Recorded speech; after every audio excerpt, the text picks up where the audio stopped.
திருப்பரங்குன்ற மலையில அவங்களுக்கு என்ன வேலை? அங்க சிக்கந்தர் மலை இருக்குல்ல சார். சிக்கந்தர் மலைக்கு போங்க. எதுக்கு இந்த மலையில டிஸ்டர்ப்? வாரிசு சினிமாவில் அவர் நம்ம டைரக்டர் இருக்காரு. சரி, நம்ம இப்போ எத்தனையோ பேர் நம்ம உருவாக்கியிருக்கோம். நம்ம பையனை உருவாக்குனா என்ன? எஸ்.ஏ. சந்திரசேகர் யோசனை வந்துச்சு, தளபதி விஜயை உருவாக்குனாரு. அதில் என்ன தப்பு? அதெல்லாம் ஒரு 4 வருஷத்துக்கு முன்னால் வந்திருக்கலாம். இப்பெல்லாம் ஃபில்டர்டு ஸ்பீச் தான். அப்பெல்லாம் கிடையவே கிடையாது. அப்போ இருந்துச்சு, பிகினிங்கில் கொஞ்சம் இருந்துச்சு, நான் இல்லைன்னு சொல்ல.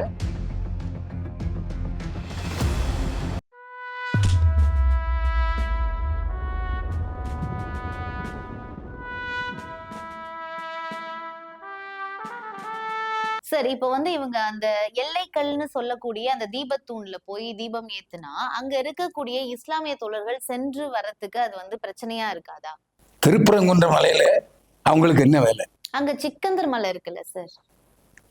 சிக்கந்தர் மலைக்கு போங்க. எதுக்கு இந்த மலையில டிஸ்டர்ப்? அது அங்க ஆப்போசிட்ல தானே சார் இருக்கு, பக்கத்துலயே இருக்கு. சோ அங்க போய் நான் மாட்டுக்கறி சமைப்பேங்கிறது இல்ல சார். மாட்டுக்கறி எல்லாம் அங்க யாரும் யார் சமைச்சு வீடியோ வந்துச்சு, நீங்க என்ன மறுக்கிறீங்க? இல்ல சார், நான் என்ன கேக்குறேன்னா, இப்போ எல்லா மக்களுக்கும் அந்த ஏரியால இருக்க எல்லா மக்களுக்குமே எந்த பிரச்சனை? நான் வந்து திருப்பனூர் மலையில போய் மாட்டுக்கறி சாப்பிடுவேன் சொல்ல முடியும்? இல்ல அவங்க சாப்பிட்டாங்கன்னு சொல்லி. இப்போ நான் சொல்றேன், மசூதி பக்கத்துல பன்றிக்கறி சாப்பிட விடுவானா?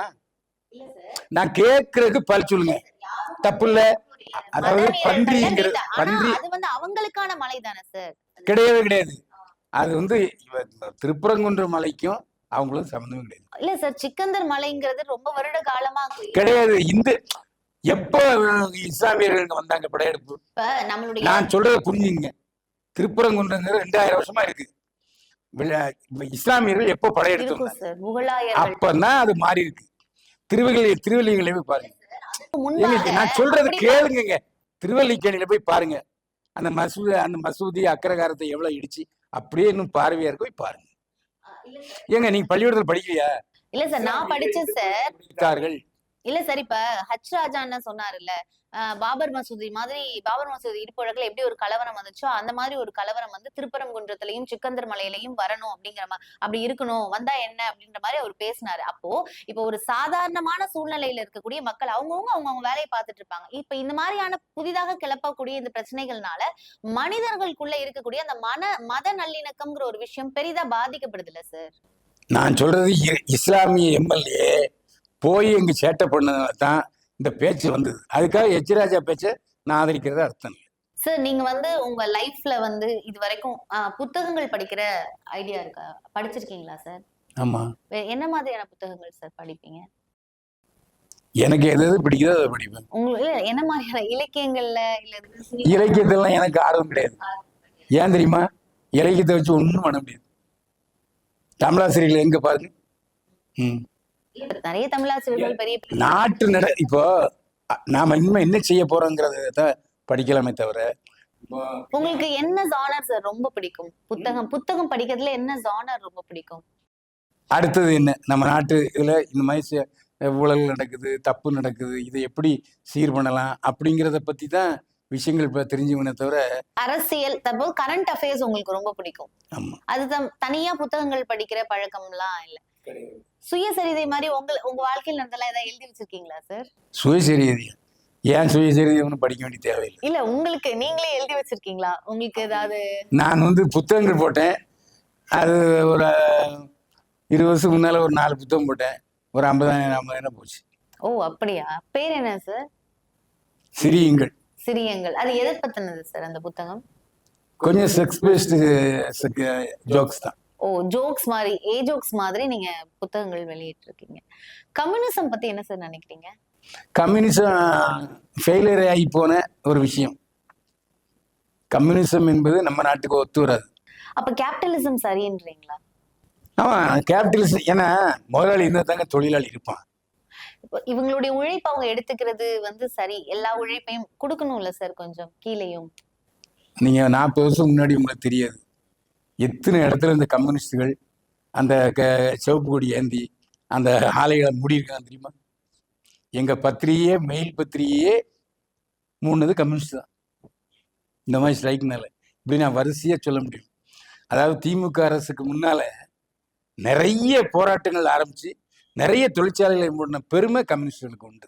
அங்க பாதிப்புகள் இருக்கலாம், அதனால மூடி இருப்பாங்க. அதனால வந்து கம்யூனிசம் உங்களுக்கு உங்களுக்கு பிடிக்கும். ஏங்க சைனாவிலே கம்யூனிசம் தோத்து போச்சு, ரஷ்யாவில் கம்யூனிசம் தோத்து போச்சு, அப்புறம் என்ன? இல்ல இல்ல நம்ம நாட்டை பொறுத்த வரைக்கும் அங்க ஆரம்பத்திலேயே கம்யூனிசம் உருவான சீனாவில் இப்ப கம்யூனிசம் இல்லை. கம்யூனிசம் முழுக்க முழுக்க கண்ட்ரிய நாடா இருந்த ரஷ்யாவிலையும் இப்போ கம்யூனிசம் இல்லை. சினிமா துறைகள்ல நிறைய வாரிசுகளை முன்னிறுத்துறது, அவங்களுக்கு முன்னுரிமை கொடுக்கறத பத்தி நீங்க என்ன சார் நினைக்கிறீங்க? வாரிசு விஷயங்கள் வந்து தவிர்க்க முடியாதுங்க. சினிமாவிலும் சரி, அரசியலும் சரி, தொழிலும் சரி முடியாது. ஏன்னா நீங்க குலக்கல்வியை எதிர்க்கிறோம், ஆனா அதே சமயத்துல ஒரு அமைச்சர் போய் பார்க்குறோம். அமைச்சருடைய பையன் தானே நம்மளை பார்ப்பான். அப்பா என்ன செய்யறாரு போறாருங்கிறத கவனிச்சுக்கிட்டே இருப்பான். அடுத்தப்ப அவன் தன்னுடைய பையன் வந்தா என்ன வரணும் நினைக்கிறதுல என்ன தப்பு இருக்கு? வாரிசு சினிமால அவரு நம்ம டைரக்டர் இருக்காரு, சரி நம்ம இப்போ எத்தனையோ பேர் நம்ம உருவாக்கியிருக்கோம், நம்ம பையனை உருவாக்குனா என்ன? எஸ்.ஏ. சந்திரசேகர் யோசனை வந்துச்சு, தளபதி விஜயை உருவாக்குனாரு, அதுல என்ன தப்பு? ஏங்க யார் இருந்தாலும் சரி, வாரிசா இருந்தாலும் சரி, அவருக்கு அதுல திறமை இருந்து அதுல முன்னுக்கு வர ஒரு நேரம் இருந்ததுன்னா நிச்சயமா வருவாங்க. வரலாம் முடியாது. மனோரமா எவ்வளோ ட்ரை பண்ணிச்சு, அவங்க பையன் பூபதியை கொண்டு வர முடிஞ்சதா? அப்படியும் ஃபெயிலியர் ஆனவங்களும் உண்டு.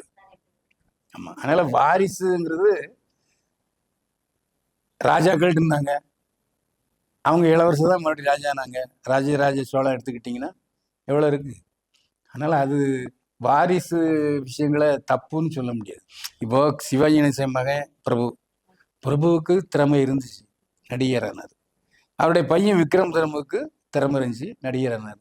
ராஜ் கபூர், ஷம்மி கபூர், அந்த 3 தாய் தாத்தா அப்பா மகன் 3 பேர் வரலையா, அந்த மாதிரி தான். இப்போ வந்து பொதுவா நீங்க வந்து நான் பெண்ணியம் பத்தி நம்ம கொஞ்ச நேரத்துக்கு முன்னாடி பேசிட்டு இருந்தோம். ஏன் அந்த கேள்விகள் வந்துச்சுன்னா, பைல்வான் ரங்கநாதன் சார் அப்படின்னாவே அவர் பத்திரிகையாளர்னு உள்ள வந்தாவே ரொம்ப சர்ச்சைக்குரிய கேள்விகளை வந்து ரொம்ப அடுக்கி வைக்கிறாரு.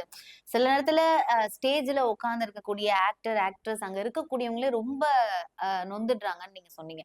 இப்ப என்னதான் உங்கள்கிட்ட சொல்லி அவங்க கேள்விகள் கேட்க சொன்னாலும் உங்களுடைய பார்வையிலிருந்து நம்ம அவங்க சொன்னா நம்ம இதை கேட்ட முடியுமா? இது வந்து ரொம்ப அவங்களுடைய பர்சனலை போய் டச் பண்ற மாதிரி இருக்கு, அவங்கள ஹர்ட் பண்ற மாதிரி இருக்குமே இந்த கேள்விகள், அது ரொம்ப சர்ச்சைக்குள்ளாகுதே அப்படின்ற மாதிரி நீங்க யோசிச்சிருக்கீங்களா? கிடையவே கிடையாது.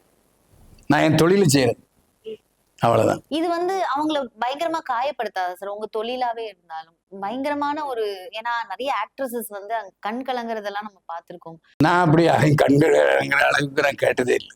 இல்ல வார்த்தைகள் சொல்றேன். இப்ப ஒரு நீங்க பெண்ணியம் பத்தி சொல்லும் போது நிறைய சொன்னீங்க. அதாவது கேட்டு போறது, அதாவது ஆண் சொல்றதை கேட்கணும், இவங்களுக்கு விடுதலை தரக்கூடாது அப்படிங்கிற மாதிரி ஒரு மைண்ட் செட்ல நீங்க சொன்னீங்க. சோ அந்த மைண்ட் செட்டோட நீங்க ஒருவேளை அவங்களை அணுகுறதுனால உங்களுக்கு அப்படி அது கிடையாது. உங்களுக்கு வந்து இது எந்த விதத்திலையும் பாதிக்கலன்னு நினைக்கிறீங்களா? எனக்கு எந்த விதத்திலையும் பாதிக்கல. அது இது இந்த மைண்ட் செட்னால பாதிக்கல அப்படின்னு நினைக்கிறீங்க? ஆமா. பெண்கள் பத்தி உங்களுடைய கருத்து இது போல இருக்கிறதுனால பாதிக்கல. நேயர்கள் என்ன நினைக்கிறாங்கன்னா, எங்க நேயர் கமெண்ட்டை பாருங்க, என்னுடைய பதிவுகள்ல கமெண்ட்டை பாருங்க. அதுல 100க்கு 10 பேர் தான் சிலது குண்ட கமெண்ட்டுக்கு பேசுவாங்க. மற்றவங்க எல்லாம் நீங்க சொல்றது சரின்னு சொல்லுவாங்க. அவளை எதுக்கு, நான் வாக்கிங் போறேன், எனக்கு நிறைய பெண் ரசிகைகள் இருக்காங்க. 60 வயசு கிளவி சொல்றா, நல்லா தம்பி பேசுறீங்க, கரெக்டா பேசுறீங்க, அதுல எந்த சந்தேகம் தான் சொல்றாங்க. அதனால தான் பேசிட்டு இருக்கேன். நீங்க மட்டும்தான் இப்படி குண்ட கமெண்ட்டை கழுவிட்டு இருக்கீங்க. இல்ல அப்படி இல்ல. நான் வந்து உங்களோட பெர்ஸ்பெக்டிவ் தான் எடுத்துட்டு வர உங்களை இது பண்ணணும்ட்டுலாம் இல்ல. ஏன்னா அவங்க உங்களுக்கு நிறைய பெண் ரசிகைகள் இருக்காங்கன்னு சொன்னீங்க. அப்ப அவங்கள்ட்ட பேசும்போது ரொம்ப வல்கரஸான வார்த்தைகளை சொல்லி நம்ம கேட்கும் போது அவங்களுக்கு கஷ்டமா தானே சார் இருக்கும்? அதெல்லாம் ஒரு 4 வருஷத்துக்கு முன்னால இருந்திருக்கலாம். இப்பெல்லாம் ஃபில்டர்டு ஸ்பீச் தான். அப்பெல்லாம் கிடையவே கிடையாது. அப்ப இருந்துச்சு, பிகினிங்ல கொஞ்சம் இருந்துச்சு, நான் இல்லைன்னு சொல்ல. இப்ப அதெல்லாம் கிடையாது. இப்ப கொஞ்சம் நீங்க அதுல இருந்து உங்களை மாத்திட்டு இருக்கீங்கன்னு சொல்றீங்க. ஏன்னா நேயர்கள் வந்து சில நேரங்களில் சொல்லுவாங்க, சார் கொஞ்சம் அவ்வளவு பேசியிருக்க வேண்டாங்கும் போது நான் சரி அடுத்த இதில் பார்த்துக்கிறேன். உங்க அரசியல் நிலைப்பாடை பத்தி சொல்றது உங்களுக்கு விருப்பம் இருக்கா சார்? ஆமா, நான் எம்ஜிஆருடைய பக்தன், அவ்வளவுதான். எம்ஜிஆருக்கு பிறகு நல்ல தலைவர்கள் இல்லை. ஓகே, இந்த நிகழ்வுல பகிர்ந்து கொண்டு ரொம்ப வெளிப்படையா வந்து அவருடைய யார் வேணா என்ன மாதிரியான திங்கிங் வேணா இருக்கலாம், பட் என்னுடைய விருப்பம், என்னுடைய சிந்தனைகள் இது போலதான் இருக்கு அப்படின்னு சொல்லிட்டு ரொம்ப வெளிப்படையா ரொம்ப அற்புதமா அவருடைய தகவல்களை பகிர்ந்துகிட்டாரு நம்மளுடைய பைல்வான் ரங்கநாதன் சார். அவருக்கு எங்களுடைய நன்றிகள், வணக்கங்கள். மீண்டும் சந்திப்போம். வாழ்க வளமுடன். இது போல நிறைய சினிமா பற்றிய தகவல்களா இருக்கட்டும், இல்லது நிறைய செலிபிரிட்டியா இருக்கட்டும், அவங்களை எல்லார பத்தியும் நீங்க தெரிஞ்சுக்கணும் அப்படின்னு சொன்னீங்கன்னா இந்த டங்ஸ்டன் இன்டர்நேஷனல் மீடியாக்கு நீங்க சப்ஸ்கிரைப் பண்ணுங்க, எங்களை ஃபாலோ பண்ணுங்க. நன்றி.